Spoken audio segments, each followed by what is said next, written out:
Hi hello नमस्कार श्री स्वामी समर्थ. कशा आहात तुम्ही सगळे? मस्त आहात ना? मस्तच राहा. स्वामी कृपा तुमच्यावर सदैव राहो ही स्वामींची प्रार्थना करते. आजच्या व्हिडिओला सुरुवात करते. आजची माहिती तुम्हाला शेवटपर्यंत पाहायची आहे. नवीन असाल तर चॅनलला सबस्क्राईब करून घ्यायचं आहे.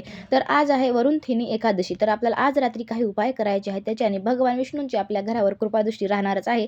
त्याचबरोबर माता लक्ष्मीचा पण आपल्या घरावर भरभरून असा आशीर्वाद प्राप्त होईल.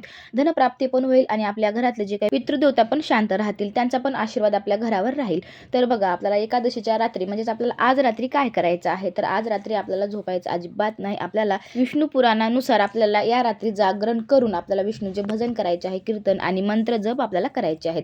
याने बघा काय होणार आहे, तर 10,000 वर्षाच्या तपश्चर्याचे आपल्याला फळ मिळत असते.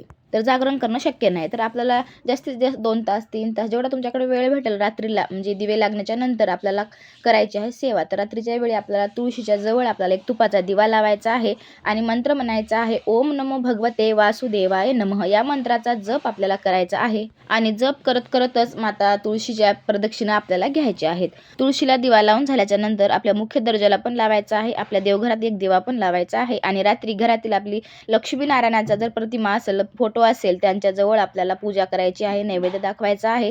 यामुळे घरामध्ये आपल्या सुख समृद्धी येत असते आणि आर्थिक ज्या अडचणी आहेत त्या पण आपल्या अडचणी दूर होत असतात. आणि शांत वातावरणात आपल्याला बसून विष्णू सहस्त्रनामाचं आपल्याला पठण करायचं आहे. जर विष्णू सहस्त्रनाम पठण करणं शक्य नाही तर तुम्ही नारायण कवच पण पठण करू शकता.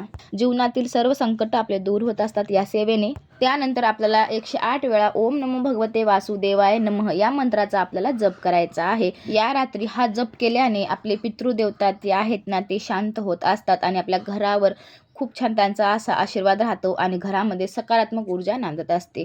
तर आजची थोडक्यातलीच माहिती तुम्हाला कशी वाटली नक्की सांगा. चॅनलवर नवीन असाल तर चॅनलला सबस्क्राईब करून घ्या. पुन्हा भेटूया अशाच एका छान व्हिडिओ सोबत. तोपर्यंत तुम्हा सगळ्यांना श्री स्वामी समर्थ. बाय बाय सगळ्यांना.